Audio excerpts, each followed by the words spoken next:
the desert of the real.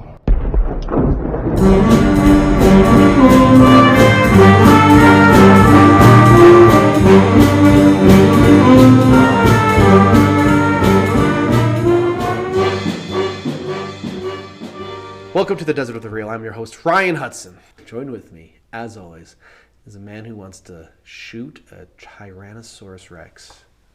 Jason Dietz. The Desert of the Real is a movie podcast where I force Jason to watch big blockbuster movies he's refused to watch because he did not think they were worth his time. We are watching the Jurassic Park movies.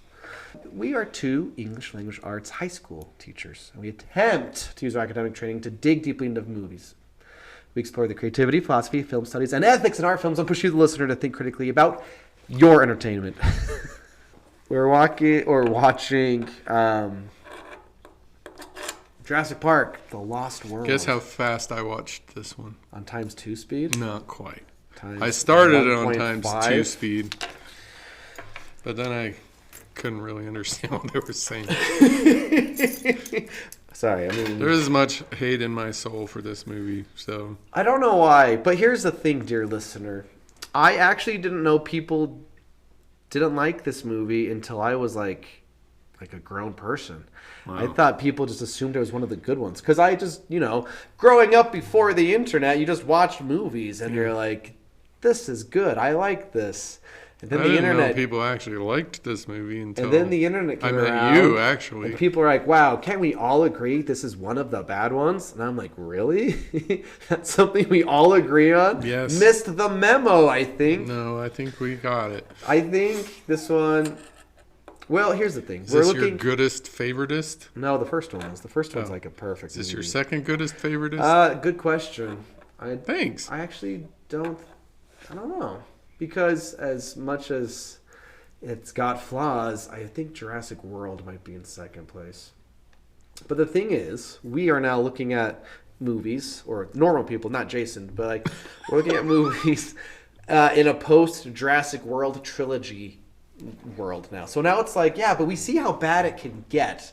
And does it make ones that aren't as good better when it's like, yeah, but at least it's not like Dominion over here. You know what I mean? No. You haven't seen that one, then. I've only seen... Fun to talk about. Yeah. I think I've seen the first 4, maybe. Maybe. Because here is the thing. What is the one where there's 2 Tyrannosaurus Rexes fighting that's on Jurassic... like a pier? Or that's Jurassic World. Is that the next one? Nope. But that one was stupid. Jurassic Park 3, there is a Spinosaurus that fights a T-Rex. I don't know what that means. I know, but you will. I will. So there are multiple movies where T-Rexes do things. Carnivores fight each other. It's true. So Jurassic Park 2 came out a few years after. This is 97, I think. So it's been 4 years. Sure. Spielberg went on a little hiatus because it was emotionally draining to make Jurassic Park and then Schindler's List. Then he comes back and makes Jurassic Park, and it's his only other sequel besides the Indiana Jones movies. He famously, doesn't need to make sequels. He's Steven Spielberg. But he also recognizes they suck, probably. Okay, I got some production notes. Note us.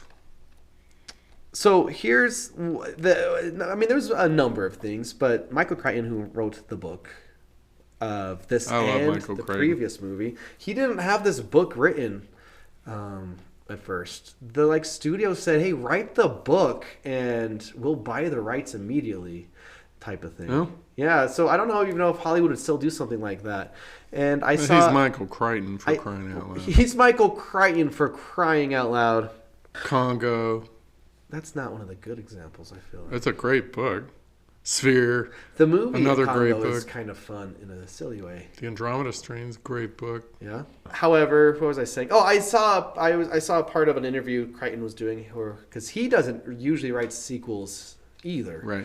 He's like the burden of anyone who's trying to make a sequel. You can't make it too the same, or else it's the same. You can't make it too different, or else people aren't gonna like it. So there's the magic middle line of the sequelness. Well, he missed it here. Well, I don't think he wrote the screenplay, but I haven't read the book version of this. I read it a long, long time ago. And Ian Malcolm's not even in it because Ian Malcolm dead. died in the first one. Zombie Ian Malcolm. Okay, but this movie. Okay, let me find. He didn't write sequels. Crichton wrote The Lost World. Spielberg was inspired.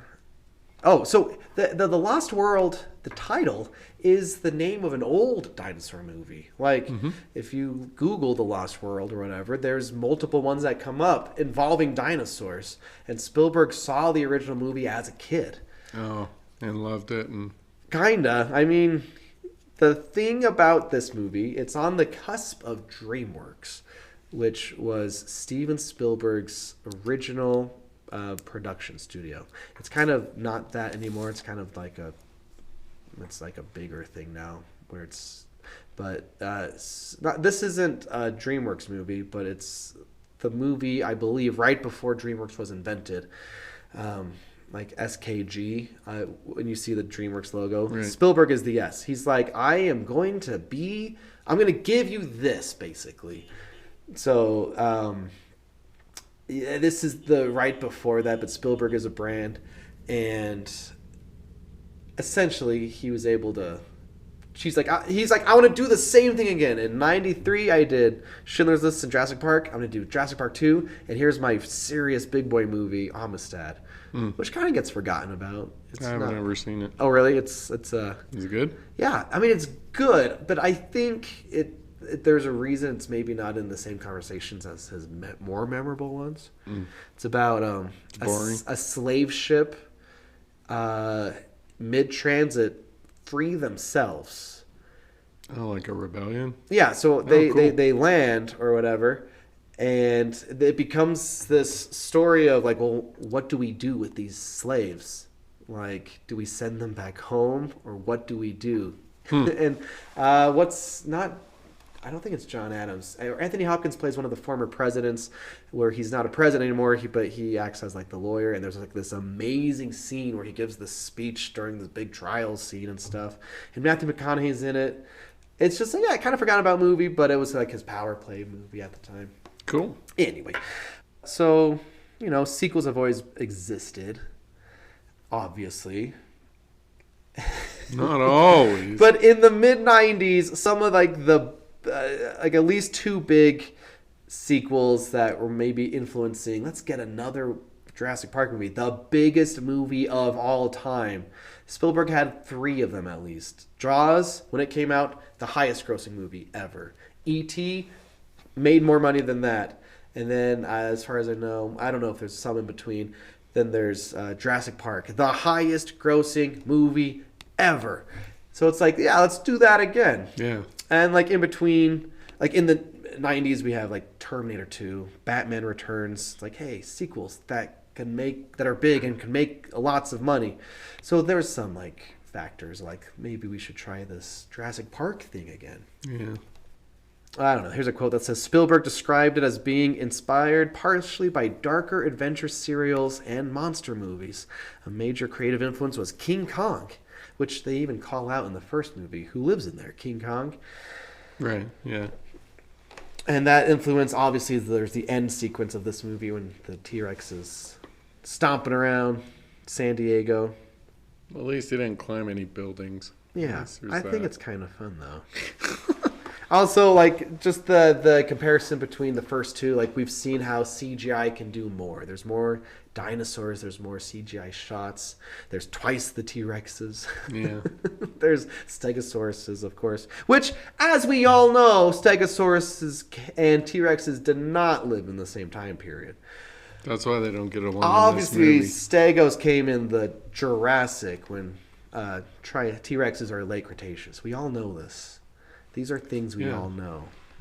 Of course, yeah. In fact, I think this is true. There's something like Cleopatra was closer to the T-Rex than T-Rex was to Stegosaurus or something. Oh, wow. Stuff like that. Time is crazy. Time is. Just some behind seeing things. The production itself was massive and physically difficult. Spielberg was simultaneously preparing Amistad while directing The Lost World, making one of the busiest periods of his career. Filming took place in California and Hawaii, with large outdoor sets designed to make Isla Sorna feel harsher and more dangerous than Isla Nublar in the first film. The movie also reflects 1990s anxieties about corporations and environmental exploitation. In the first film, the danger comes from scientific arrogance. In the second, the danger comes from greed and commercialization.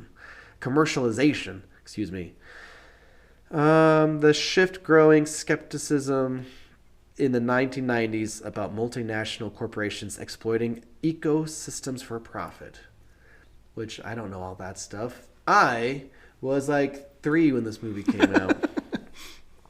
And obviously, okay, so then when this movie was released, it had huge success, but it wasn't bigger than the first one, and it had mixed reactions to critics. I mean, because you watch this, even if you like the movie, you're like, yeah, it's not as good as the first one. No. And I think that's basically everyone said that sentence, or they're like, this one's bad. So it's like, it's good, but not as good, or it's bad. I think those are the 2 big reactions to this movie. However, the film cemented Jurassic Park as a long-running franchise rather than a one-time phenomenon. And then later on we'd get Jurassic Park 3.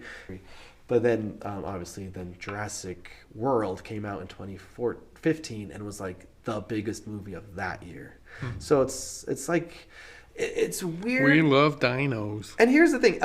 Coincidentally, Patrick Willems, a YouTuber, I kind of like his video essays. He just released a video called Where Are the Dinosaur Movies? And his whole video is like, Hollywood has a rich history of copying the big successful thing. And like knockoffs of Harry Potter and Star Wars and yada, yada, yada, superhero movies. But it's like, well, why aren't there a bunch of dinosaur movies then? Yeah. And there are examples, like you had Dinosaur that came out in 2000, the Disney realistic animated movie. Right. But like the point was like no one owns the IP of dinosaurs. Every human on the earth owns dinosaurs. Like you can do whatever you want with the dinosaur story, but for some reason we don't. Hollywood's like, yeah, Jurassic Park's got those covered. Like, yeah, but you didn't think that for all the other big blockbusters. Yeah, sadly. And there's some cartoons like The Good Dinosaur and Land Before Time was big in the 90s. Yes. Which was produced by Spielberg, I think. Spielberg. And he also produced the We're Back in the 90s, the Dinosaur Tale. You've seen lots more dinosaur movies than I have, I guess. Well, that one's a cartoon. We're dinosaurs. Here's the plot of We're Back. Okay? Okay. They're back. We open up to a dinosaur golfing. You with me? And then there's a little bluebird. It's got the most insane framing device because I don't think they go back to it. The T-Rex picks up this bluebird who is also wearing clothes and can talk and stuff. And the dinosaur's like, let me tell you a story. Then we cut to dinosaur times. An alien voiced by Jay Leno kidnaps the dinosaur, feeds him smart brain food. And then he's smart now. He can think and talk and stuff. And then for some reason they have to go into modern day, which is the 90s. And the dinosaurs who are smart now, they go to the 90s and they have to meet a person, but they miss him. So they end up in a parade, which is probably the best part of the movie. And then there's an evil circus man named Screw Eyes, Dr. Screw Eyes, who's kidnapping kids, turning them into chimpanzees, and then dinosaurs have to save the kids. One of the kids is voiced by the lady who does Lisa Simpson. It just sounds like Lisa Simpson the whole time. They never go back to the talking bluebird, I'm pretty sure. Huh. It's We're Back, a Dinosaur Story. It's not very good. Yeah. But it was a Spielberg. Spielberg had dinosaurs in the 90s. Anyway. Okay. That's okay. That sounds awesome. It's kind of fun. The opening scene of this movie is a scene from the first book.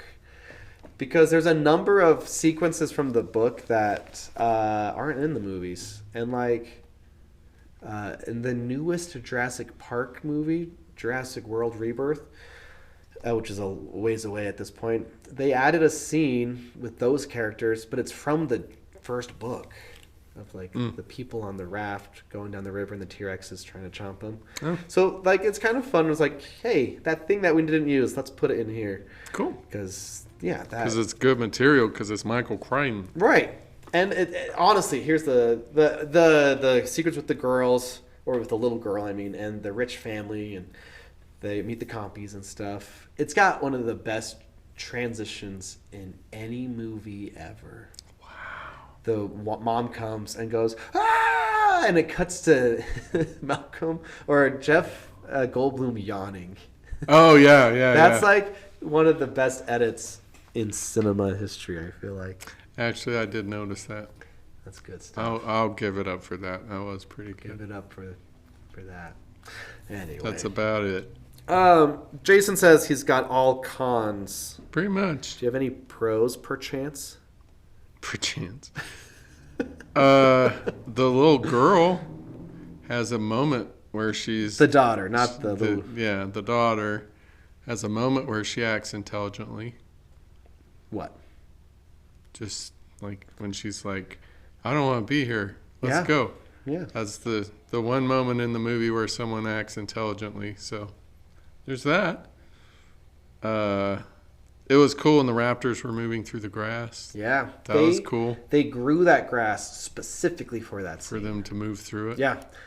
Yeah, it's like, hey, let's plan a year or a half a year ahead of time to get this grass tall enough. That's crazy. And that's cool. Yeah. That was cool. There were a couple of cool lines. There's Other than that, not much. That's it. Okay, so you heard her. How many Sarahs do you think are on this island? That was a good line. Funny. Don't worry, I'm not making the same mistakes. No, you're making all new ones. Yeah, there's so many. That's it. That's all I got. You're pros. I think this movie, I have it 3.5 stars. 7 out of 10, if you would. I kind of like this one. 71 out of 100. No, that's ridiculous. 70. Now you're being ridiculous. Solid 70. Now it's not even making sense anymore, the words you're saying. So, 700. I rate my movies on a scale of 1,000.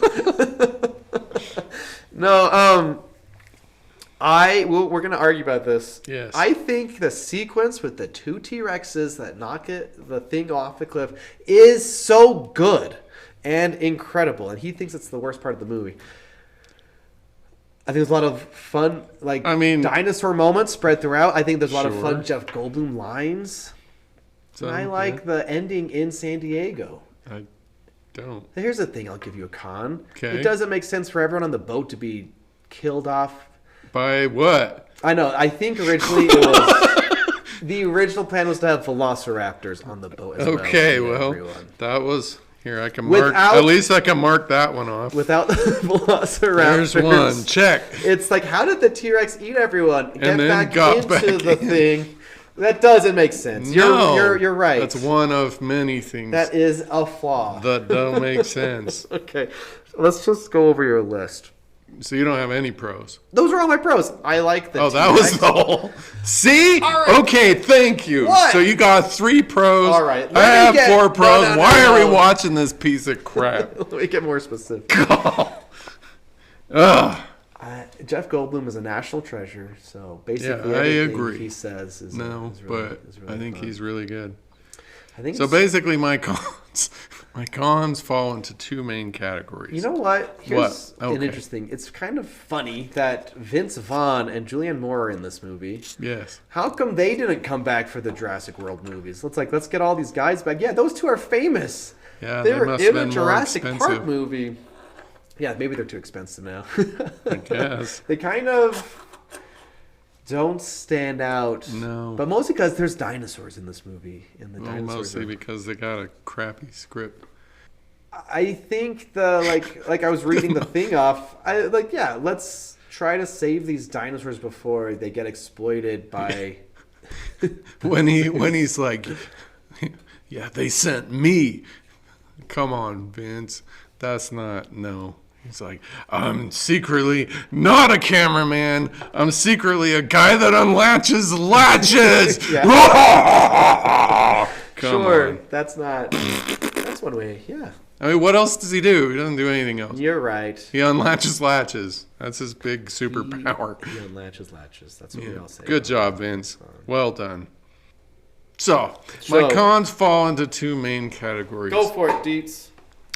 The first category is what I affectionately call idiocies. Yeah. Yes. So, things that just don't make sense. Like what? At all. Perchance. Well, I mean, we're obviously going to be talking about very large vehicles hanging over cliffs while it's raining in the mud, while very small vehicles, also in the mud, somehow hold these very large vehicles up while the tires in the mud are spinning and obviously not getting any traction at all.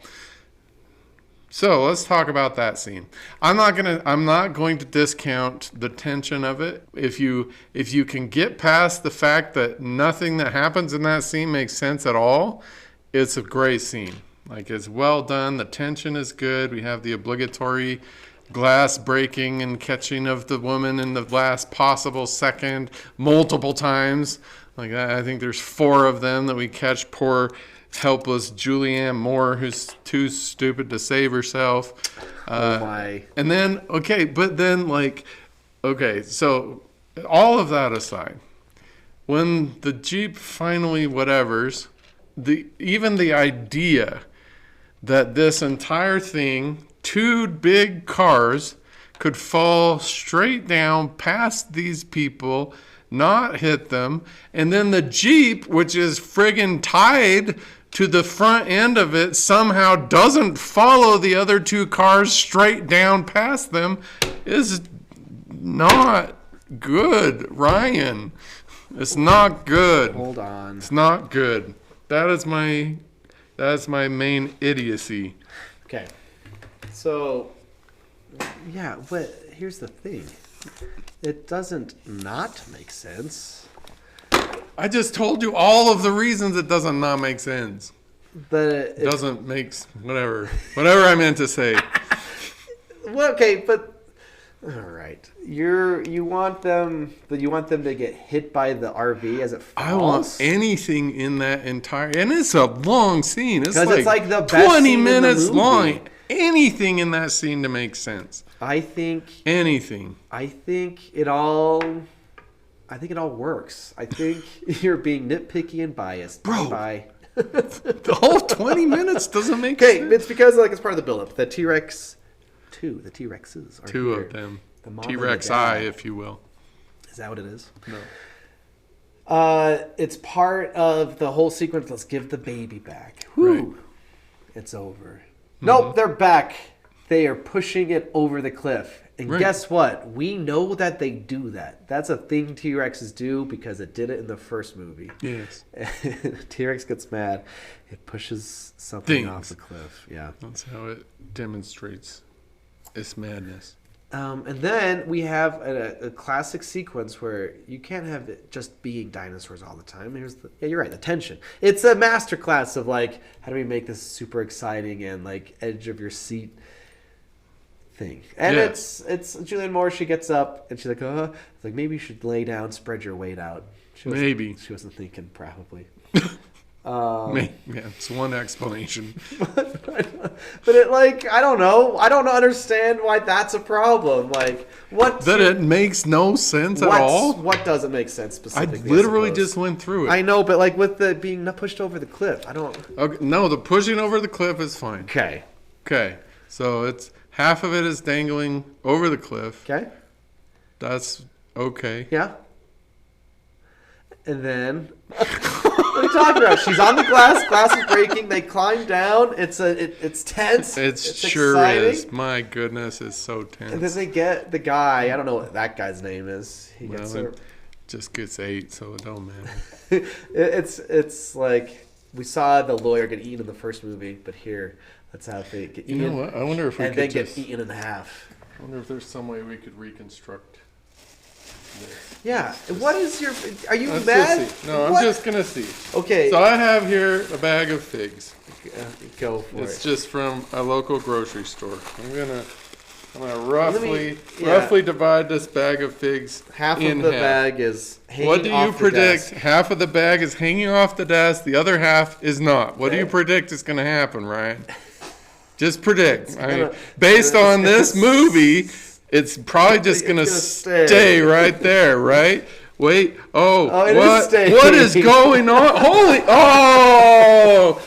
Guess what isn't on my desk? A whole friggin' bunch of mud. All right, maybe the engine is heavier and it's in the first half or something, dudes. You are an apologist, Ryan. This makes I no don't sense. think this is a problem at all. Okay, we are never, even if we live to be 1,000 years old, going to agree on this scene. But then the T-Rexes come back twice. Sure. And it's exciting. So then we have like 1.5 cars of this 2-car little train thing hanging over. And guess what's holding them up? A Jeep. Yeah, but a tow cable. Do you hear what you're saying? It's not like a normal. It's road. not even a Jeep on a road where it would have some traction. It's It's like a little it's Jeep. like the cable that came with the RV. I have no- that's specifically great. to hold its weight. Right, to hold the weight of the RV, not by a little Jeep just has on to the keep freaking it must. Okay, let's move on. I don't know. We're never This going to is- agree. Yeah, because The you're whole scene wrong. is dumb. I think it's like the highlight of the movie. I- Here, Dietz, I'll give you one. The gymnastics thing is dumb. Yes, I agree. Okay, We I can mark that agree. one off. We all Everything that agree. happens in that building is dumb.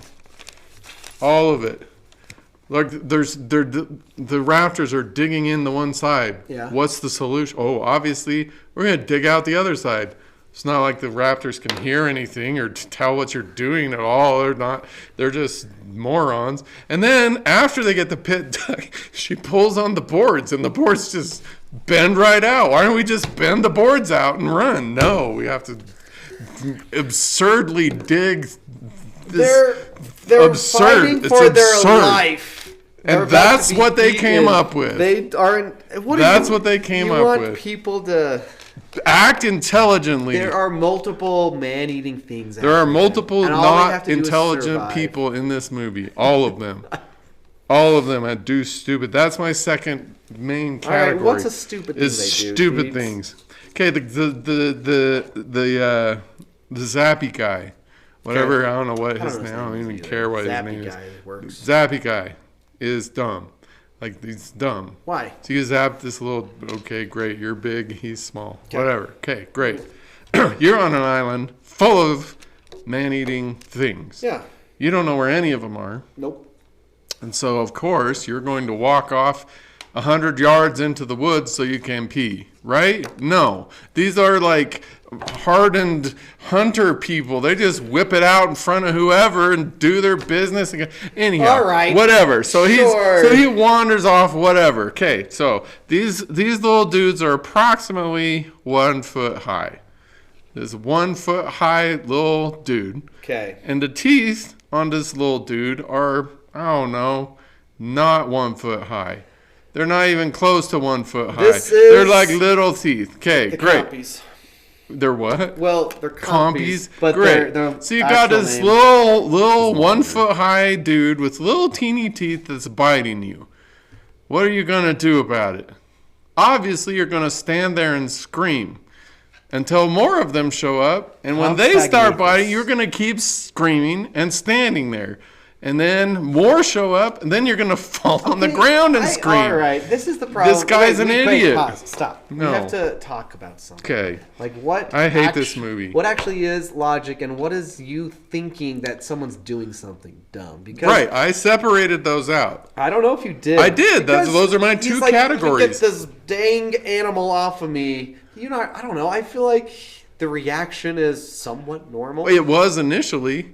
And then when more of them show up and he's still standing there, But then he he's falls on the lost. ground. Yeah, he gets lost and he's turned around. And all right, I'll give you this: Oh, you're going to be giving me a Dietz. lot more than this, but the fact that Carry he on. gets eaten by the little things is Dumb. It's kind of a stretch, if I'm being honest. What's However, okay, let me look at the dinosaur fact. okay?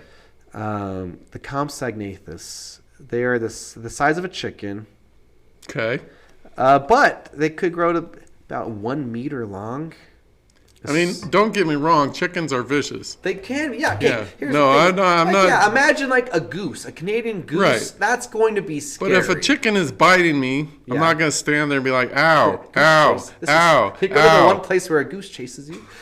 I'm going to go in the house and shut the door. Yeah, but you're in the middle of where they I'm going to live. go the other way. Anyhow. Okay, we can. Wait. There's lots of examples. No, I think it's maybe a stretch that they eat him to death, but it wouldn't be if they pecked his eyes out. They don't have things to peck, wherewith to peck eyes. They just have little teeny teeth. That's all they have. I think they're trying to diversify the eating dinosaur scenes. Sure, well, fail. All right, I have a story though about that scene. Okay. There's a lot of this movie filmed in the redwoods. Obviously, there are redwoods in the background. Sure.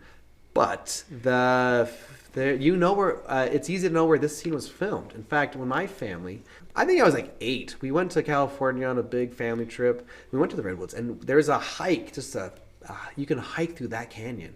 Oh, cool. Like it's just do the hike. It's cool because it's in this canyon, and there's a lot of moss. There's a lot of banana slugs, and those are cool because they're big and yellow, and it's easy to imagine dinosaurs. Okay. I'm thinking of this movie large scale. I'm like, yeah, there are moments that aren't as good, but that doesn't mean the whole movie's bad. There aren't moments that are good. What What are the moments that are good? The RV scene. No, we're not talking about that anymore. We're done with the RV scene. The what tall else? grass scene. Tall grass. I'll give you that The one. San Diego scene. Those are the fanboy sequences. Okay. I mean, the San Diego scene, I guess, is fine. Like, it's not... It's like Godzilla. It's, like, silly, but... It kind of is. Whatever. I mean, it is what it is.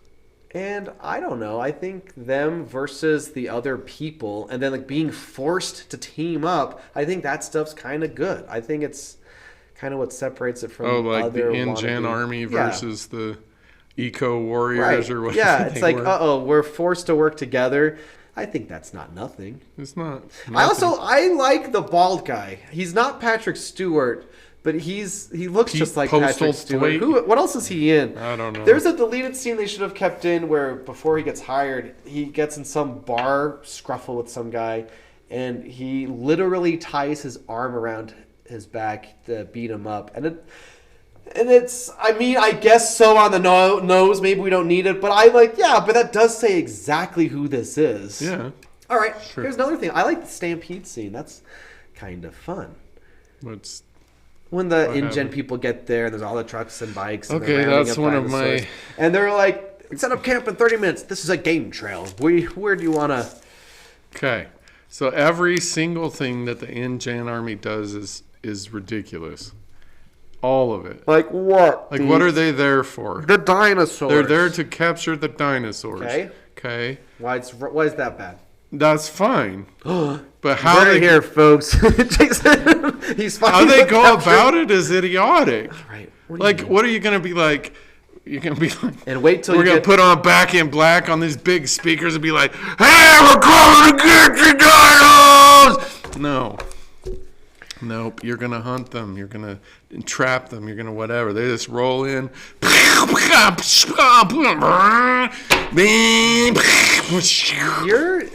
dumb. All of the bad guys are one-dimensional bad guys. They have no depth to them whatsoever.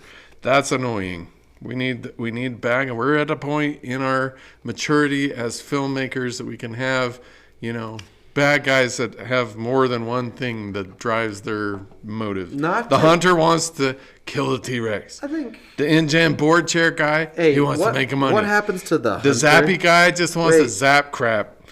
Here's the man. Not to dissuade you too much, but you're not going to. This is the good version of this. Wait till Jurassic World: Fallen Kingdom, where I will say this is stupid.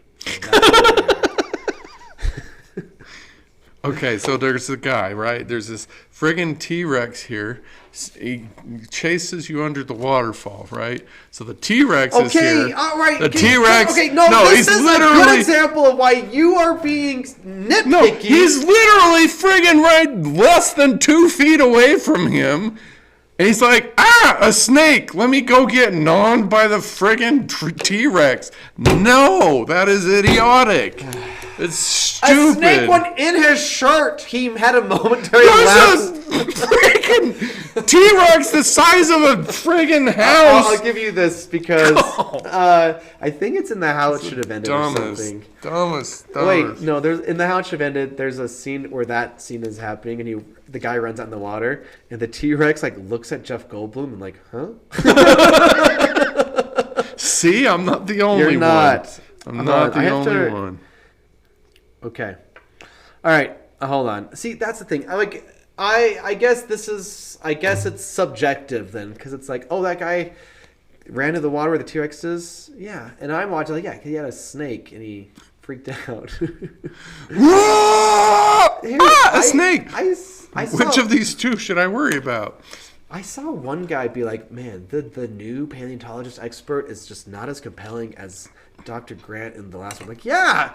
He's not like supposed to be. Yeah, the guy weird with hippie the guy. beard and yeah, I He's don't supposed know what he was be doing. the hired paleontologist expert. He's not supposed to be anywhere near Dr. Grant. Yeah. That's not your argument. I'm arguing to some No, stupid argument I saw online or something. Okay. We ready for the biggest, dumbest?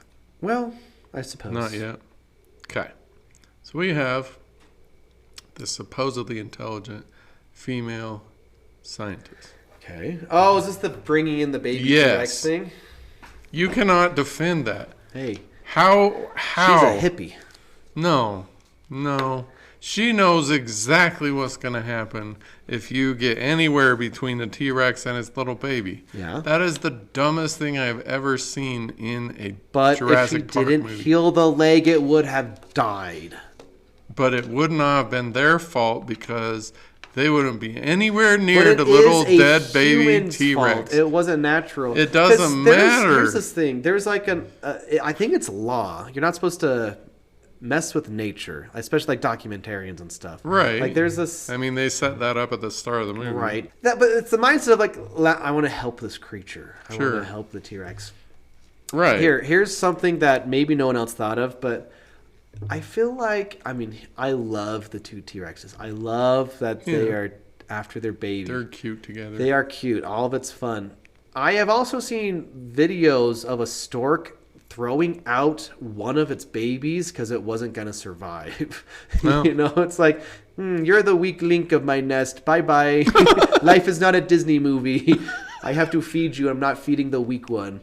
So Wow. part of me is like, I wonder how... in my heart of hearts, I'm like, heck yeah, a T-Rex is going to be a mama bear. Yeah. Oh, yeah. But it's also that like makes sense. the precursor of birds. I'm like, I don't know. I've seen birds be kind of heartless, if I'm being honest. But they only have the one, so That's true. I don't know. Here's the thing. We'll come back. No, you know what? I'm almost done. Sure, that's a big pill to swallow, but Well, after you're already choking on all the other pills, I think it kills you. I think that's the one that cuts off the airway for us. like she literally said, "Don't smoke." Here, I'm teaming up with Anya. She said, "Don't smoke. They can smell it." Yeah. And now it's like, let me rub this baby T-Rex all over me. Remember So in Land of the dumb. Lost? Yes. Where it's like we gotta drench ourselves in T-Rex Yep. pee. Here, get in your system. Take a drink to it. Oh, I should not have done that. Maybe a second dosage will make it better. Oh, it immediately made it worse. Anyway, you're okay, Dietz. You're right. That's stupid. It is stupid. But The entire movie hinges on her doing that. that's true. Therefore what? Movie needs to happen. That's something like Oh, Ryan, we were so close. that's something like what the pitch meetings would say. How did they do that? So the movie could happen. Yeah. See, that's yeah. Anyhow. the funny thing, dear listener, is Jason has never seen CinemaSins, but he would probably like CinemaSins because it's all like, here's all the dumb stuff. But I truly feel like not you. You're the anomaly. You're the weird anomaly. But like people in my generation, and I probably unfortunately and younger, like if they Simpsons is still going on, which is dumb because it trains your brain to not like movies. It trains you didn't. This isn't for you. I'm talking to our listeners. Yeah. It's like if you just look for every single thing that's wrong, you're gonna not like the movie. But I don't do that. I just have a BS. I have a BS cup in my head. Okay. I think, and when did it overflow in this movie? It starts empty. At what scene was it too much? Well, the Jeep thing was too much. Which I don't like because I don't even understand. Because I was okay-ish with all of the like Malcolm going to the island to begin with. No, he doesn't even. He's a womanizer. He doesn't. I know you're right. Here I am. You're right. I don't actually buy that he loves. Okay, I mean, so the whole movie is. But I don't think I do. I think if it wasn't Julianne Moore and maybe someone less known, it would have been more believable. Is that a hot take? Wait, why? Because it's like, oh, Jeff Goldblum, she's out of your league type of thing. Oh yeah. You don't actually love her. You're following. I don't know if that's a dumb take, but I don't know. It's a take that you took. I took it. I don't buy that they are in love, though. No, she doesn't act in love. However, and he doesn't either. Actually, there's an actor that Troy Baker does. He has a bit where he has Christopher Walken and Jeff Goldblum talking to each other because they one likes to stutter and look at this and you're saying, oh, what are you talking about? I don't know. It's just a bit that Troy Baker does. Okay, here's the thing. I don't have a thing. What other cons do you have? We get to the boat that has crashed into San Diego. Mm-hmm. And we've got a dead guy holding a switch that's holding cargo doors down. Are you a boat expert, Dietz? No. And there's very obviously something in there trying to get out. Are you a in-boat expert, Dietz? Just kidding. So we're probably not going to open the doors, but they do, of course. So the movie can happen. So Here's on a technical level, and there's a Quarter Crew video that's really good about this. If you watch, I don't know, that scene, to the San Diego scene, compared to other big monster movies, it's like Who Framed Roger Rabbit with crates being knocked over, things being bent, extras jumping in, flying into the water. Right. It's so much more work for that sequence than they have to do now, and I think it kind of makes it more enjoyable for me, where it's CGI could have they could have CGI things flying or being bent, but they have to do it for real because CGI is still being invented type of stuff. I like how all of a sudden the T-Rex is in your backyard. Yeah. And that's your backyard's not safe. It'll eat your dog. What does the kid say? That was kind of funny. What does the kid say? But there's a dinosaur in our backyard, and he makes his parents go and look at it. Right. They're like, ah! Yeah. They do have the Godzilla joke, though, with the Japanese tourists. That is... At least they didn't turn around with cameras. That would have been the worst. You're right. I like it because it's silly. Anyway, I like that end sequence. I know. Maybe you don't, but... it's not... It wasn't on my list of pros or cons. It's just... He knocks over the big Super 8 ball. And that 76. On the rampage. Also, my favorite line is in that sequence. Which is? Jeff Goldblum goes, when the adult sees us once again with the baby, is he going to be like, you?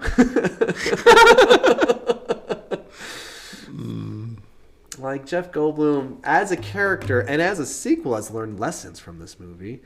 When the T-Rex takes him, he just drives faster. You don't slow down. Right. Like I said before, he knows the T-Rex is going to push the thing over. Yeah. So the dumbest thing. What's the dumbest thing? We haven't got to the dumbest thing yet? No, the dumbest thing anyone does in this movie. What is it, Dietz? I am waiting with anticipation. I'm sure you are. So Jeff Goldblum and Julianne Moore take the little dinosaur down into the cargo hold, and then they run. Yeah. the idiot chairman person goes down into the cargo hold to hang out with the baby dinosaur. What does he think is going to happen down there? He thinks that's a valuable asset. You see, you're getting mad at people doing dumb things. Nobody would do that. He can even hear the T-Rex roaring in the background, and he's like, oh, and then he has the audacity to look surprised when the frickin' mama T-Rex shows up.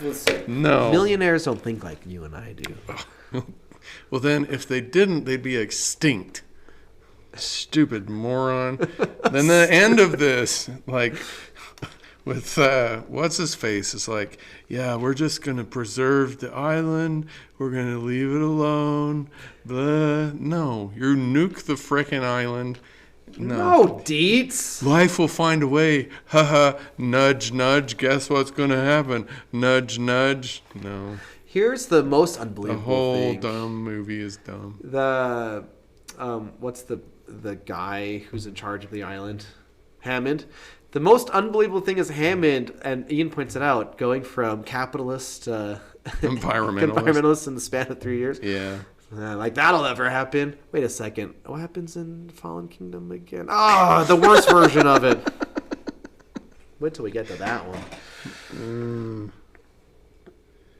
That's all I got. There's not really any philosophy that I could think of. I got some lines that might tickle your philosophy brain. Okay. When he's talking, Ian Malcolm, Jeff Goldblum, is talking to the bad guy. What's his face? Who cares? He's whatever. Which one? The lawyer guy. The hunter? No. Okay.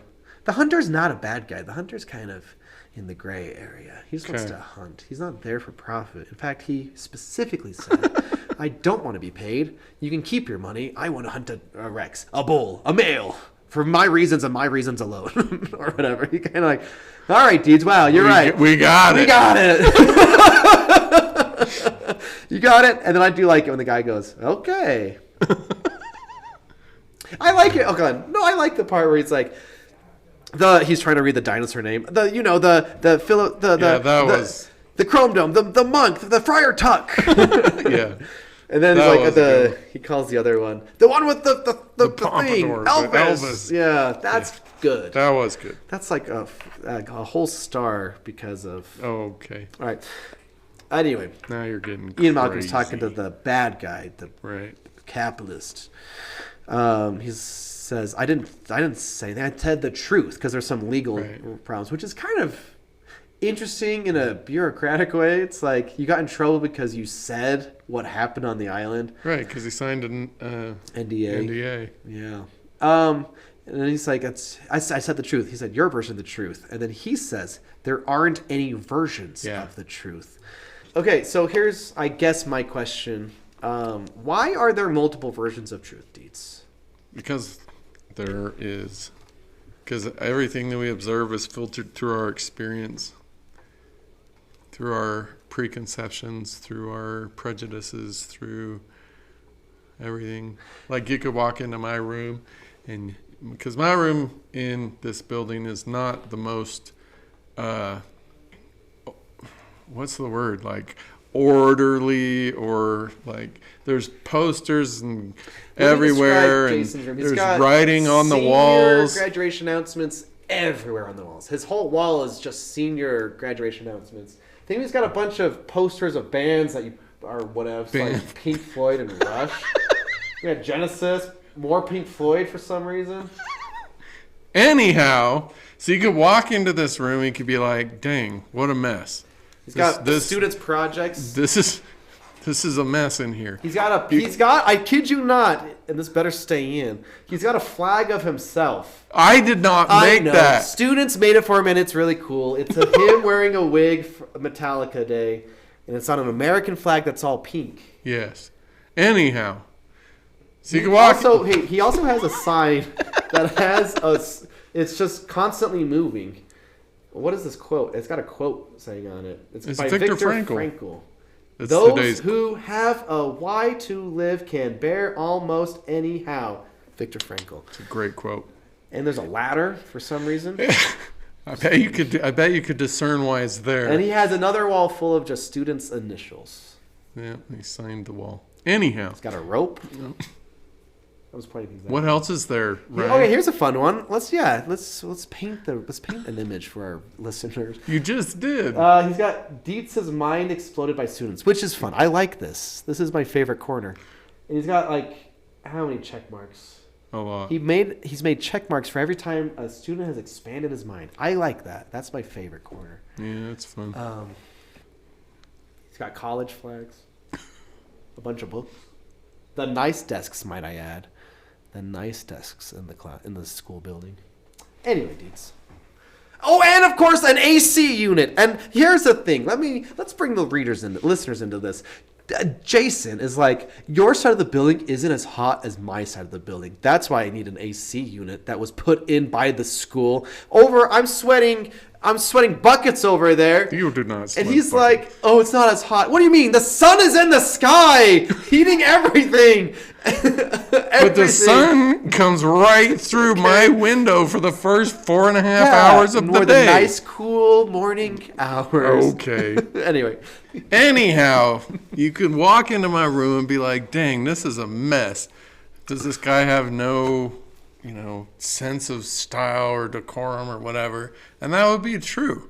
If you were, if your mind was, you could walk in and be like, dang, this guy really wants to communicate the passions that he has, music and thinking and whatever. All of those would be truths because they come from a place where the people holding those beliefs, it emerges from their past, from their own experiences, from their prejudices, etc. Mm-hmm. So there's always objective truth And subjective truth or reality, yeah. You're right. I happen to believe in objective truth, as I believe that we've talked about before. But It might be, what's the one story where a man walks through the middle of town and he's wearing a new hat. One half of the hat is green, the other half is red. And people on either side like, nice green hat. And the other side's like, green hat? That was a red hat. And they both fight. You know what I'm talking about? I heard the story on the PBS show Between the Lions. Remember that? Oh, no. Encourage reading. I don't Do our remember kids' that. stories or children's shows encourage reading? No. Like Between the Lions and Sesame Street? Is our future doomed? Yes. Anyway. No, it's just like how, are there any real world examples of people seeing something and reading about? Like, what's one that you can think of? What's your go-to? Well, I mean, just eyewitness testimonies historically are inaccurate. Yeah, you're right. That's why we have so many witnesses, so that we can build a picture of what likely happened out of all of the flawed truths of everyone else. He mentioned the Heisenberg uncertainty principle. Oh yeah, which I thought was cool. That's a cool concept. What is it? Said it, but the idea. I know, but I still know what it is. I know who Heisenberg is. Yeah, he's a drug dealer. Oh my. Well, you're right. Yeah. It's just the idea that simply observing something changes the behavior of the something. Is this the molecule thing? Sure, yeah. You know what I'm talking about? Yeah. The atoms will behave differently if you're looking at it. And it's like, well, what does that mean? Well, I don't know how to apply that. I think it means that they're intelligent, but Whoa. No, it's good, but it's just outside of the scope. And we have talked about it. Film. Listen to whatever episode that was. Yeah, that one episode back when. But yeah, I mean, it's just kind of cool. That's one thing I really liked about Jurassic Park was just they made these cool scientific concepts accessible. And I guess that's what the paragraph I read said. The first one's more about science and our reaction to it, and this one's more about, I guess, idiocy and bullcrap. Corporate, evilness. Oh, that's what I meant. So for me, this is not a very highly rated movie. I guess here's a huge part of my liking, like the two T-Rexes on either side of the bus. my brain is like, yeah, look at the detail of Yeah. this animatronic puppet Right. that looks amazing. Yeah, it does. And the music's dinosaurs. still good. Yeah, it's John Williams once again. Right, Johnny so- boy. I mean, there are things to not hate about it, but I mean, you had to know going in, since I brain logos, that this movie was not going to be very highly rated for me. You're Hopefully right. they get better. If not, Knowing you, you might like one of them. okay, that's great. Actually, I mean, I'm excited for you to. I don't think At you've least seen. there's only 7. Yeah, I don't think you've seen JP3 because that's kind of somehow like the redheaded stepchild of them, even though there are worse ones. But The third one is worse than this one. Is that what you're saying? some might say so. It's the first one not So directed how do you by... start at the pinnacle Yeah, of that's film interesting. and then go downhill so quickly? That's crazy. The other philosophical thing that I thought, I don't know actually how deep the movie dives into it, but when Ian is trying to make the satellite phone work and he can't get to work, and the one guy whose name I don't know, the bald guy, he's like, one how come that this isn't dies? working? And he's trying to like bang, bang, bang to get to work. Yeah, the one that dies. The guy says, technology and violence do not make good bedfellows. And I'm like, does that track throughout the movie? Technology and violence? And I don't actually know if it does. Because it could have easily, I think. Technology and violence. I mean, I guess the boat. Yeah, it's not really a through line. No. But I wrote it down because maybe it could have been. It could have been. You know what annoys me in movies? People like me sitting right behind you. It annoys me in movies when people with shoes and socks on just walk through water. What? It's one of my big pet peeves. In a movie? Yeah. It's like, now your feet are going to be wet. You know how long You it takes tell to me I'm dry a- socks? Wow. And they're like, let's just walk through this river. Like, yeah, but now you're in the middle of nowhere. Your feet are going to be wet now. With wet socks Your on. shoes are going to be wet. You got to dry those out. I did not know that. After all these years, I'm still learning new things. And you know what? Even though in Spielberg's less good movies, he knows how to move a camera. Yeah. Like, even think Indiana Jones 4. Like, he knows how to move a camera. Spielberg, what he does, he knows how to go multiple shots within a single take before he cuts away. I talked about this last, but it's still true. It's a medium shot. You see him from the waist up or whatever, and then it'll somehow the camera will move over to someone holding something, and it's a close up all of a sudden. And then, like for example, when the bus is hanging down, the iconic good scene, and it's like Ian's like, grab the satellite phone, and the camera without cutting turns over, and to the satellite phone is in the foreground. Now it's a close-up of an object while Vince Vaughn is climbing down. It's like, just, he knows how to, he's a poet with the camera. Yeah. And it's so cool. I agree. I was trying to make connections. Because the first movie was about being a dad. Like, Dr. Grant becomes a father figure by the end. It's literally the text of the movie. This movie also is, but not in as good of a way. He's making a face, but it's... I'm trying to think of how. Because Jeff Goldblum, it's his kid in this Right. movie. And he mentions in the first movie, he's got like 6 kids. Oh, I didn't remember He's that. like, kids? Oh, yeah, I love kids. I got about... Doesn't he say 5 or 6? I don't remember. I'm always on the lookout for future Mrs. Malcolm, Malcolm. which is a funny line. That is. But so this is one of his kids from one of his wives, basically. Okay. And I think it's kind of supposed to be like he's working with his current girlfriend, like, oh, this is a strong relationship, blah, blah, blah.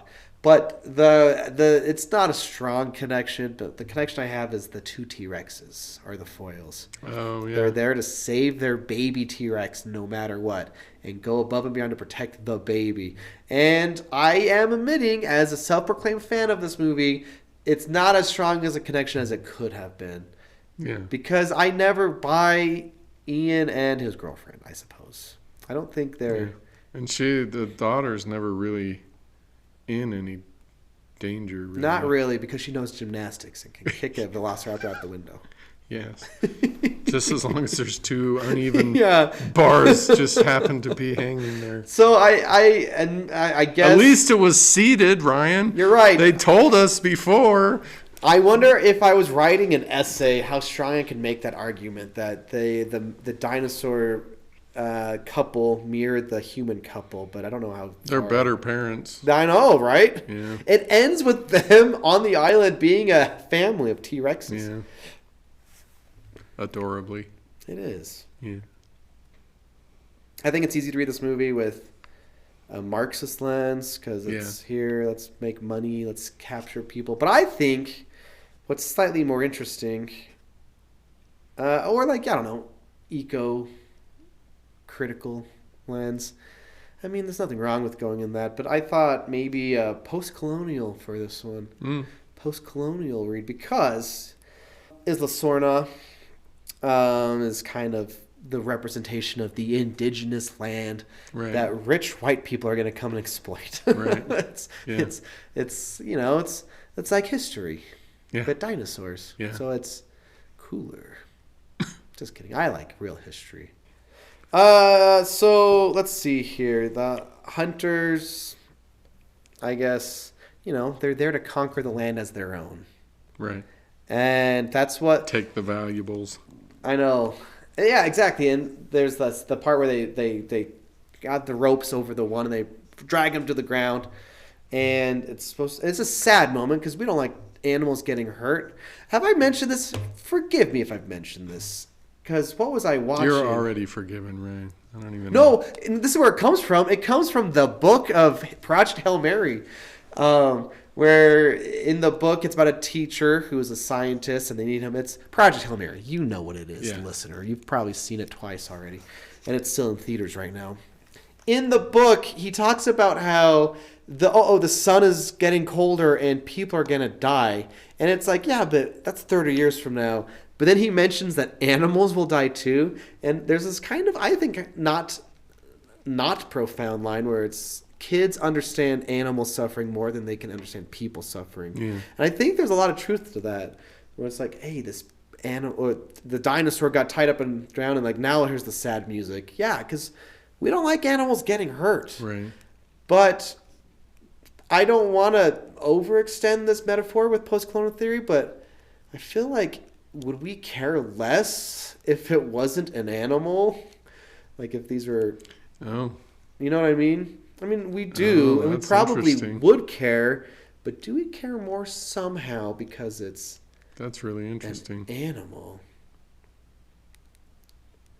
If you were my student, I'd put a mark on the wall. Oh, yeah, the corner I just explained. I just realized that kind of connects with Amistad. I wonder if Spielberg was just what he was going through. Like it's Amistad, the other movie that came out, is about slavery, and this movie is about corporations coming in and taking things too. So I guess if we wanted to throw in some auteur theory here, what's Spielberg trying to say? I guess I don't know the man, but he's obviously got whatever was happening in the 90s on the brain. I guess because what also the other iconic Spielberg 90s movies, because this is 97 and he wins the Oscar for Saving Private Ryan, is that 99? So his latter 90s films, I guess he's kind of focusing in on like violence and trauma. Yeah. Maybe human cruelty in general.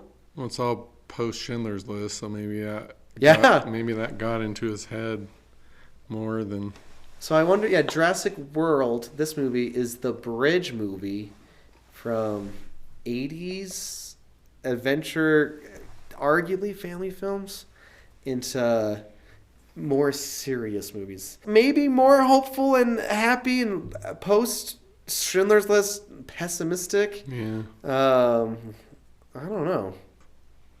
But I'm kind of interesting. Like auteur theory is all about you can understand a person, like the director, based on like the movies he made. Right. He's the author, and I think there's some stuff there. So the last 80s movies is Empire of the Sun, Last Crusade, Always, and those were 87 to 89. Then the 90s, we have Hook. And then Jurassic Park and Schindler's List is both 93. 4 years later, Jurassic World, and then Amistad, and then Saving Private Ryan. So, yeah, it's kind of like either Schindler's List changed him, or he's like, hey, I got to talk about some serious issues here. And it's not like that's his through line, because 2001 has AI, artificial intelligence, which was going to be a Kubrick film. Oh. Have you seen that movie? Yeah. Like, Kubrick died when they were making that movie. And just a side tangent, 2001, and kind of spoiler the ending a little bit. People are like, this was a Kubrick film, and then Spielberg comes in and makes it all Spielbergy, and it's the Spielberg happy ending. And I'm like, I don't know. I think if you really think about the ending, it's actually horribly sad, even though how does it end? It ends with he gets one wish from the blue fairy. That's all he wants the whole movie. He just wants one day with his mom. Oh, and it is, you know, kind of sappy, but if you think about, it's like, actually, this is horribly sad if you really think about it. Yeah. Anyway, but I like AI. Then there's Minority Report. Then he has kind of grounded movies, Catch Me If You Can, Terminal, back to science fiction, big, War of the Worlds. Anyway, Spielberg, he's kind of all over the place. He's got big movies, his smaller historical dramas. He's got that BFG, but then he's got, like, The Post. He's got Ready Player One, West Side Story. Then he's got, like, The Fablemans. He's kind of like big, small, but he's Spielberg. He's the best director. He does what he wants. Yeah. And his next movie, he's got a movie coming out this year. He hasn't had a film since 2022. So it's been 4 years. Cool. And I have purposefully not even watched the trailer. I know it's science fiction and aliens are involved, but that's the limit of my knowledge. I like science and that's how fiction I wanted to stay until I see it. He doesn't direct any more Jurassic Park movies. Got it. So that's why I'm justifying my Spielberg rant. I think it's a good rant. Because what are we going to do? Auteur theory on Colin Trevorrow? Come on. Wait till Jurassic World, Colin Trevorrow. Okay. I can't wait. Let's do it now. Anyhow. You know what? 2 times the T-Rex is 2 times the fun. Put that on the poster. Anyhow. So this is like a 1.5 star movie for me. It's not the worst thing I've ever seen, but, I mean, it's not good. I know you think it's good. I think it's pretty good. Yeah. So... I mean, you even have like that. I guess I got to go down from 1.5 stars, huh? There's a cool. Remember the T-Rex sticking its head in the tent? Yeah, that makes no sense either. Why not? T-Rex just gonna stomp the tent. Like he's not gonna be like, well, look, there's a doorway here. I don't think T-Rexes just stomp people. I should just gently poke my nose through the doorway. It sniffs a sniffle. No. Thank you for listening, dear listener. If you rewatch this movie in order to listen to this podcast, I'm sorry. I would apologize on behalf of Desert of the Real. Little do you know, most of the times the dinosaur fossils you see in like museums, they're not like found like that. It's usually just chunks of a body, and they have to like use science to like, this is what the rest of the body looked like. So this leads to the Spinosaurus next episode. When that movie was made, we didn't have chunks of the Spinosaurus. We know now that it didn't look like that after that movie was made.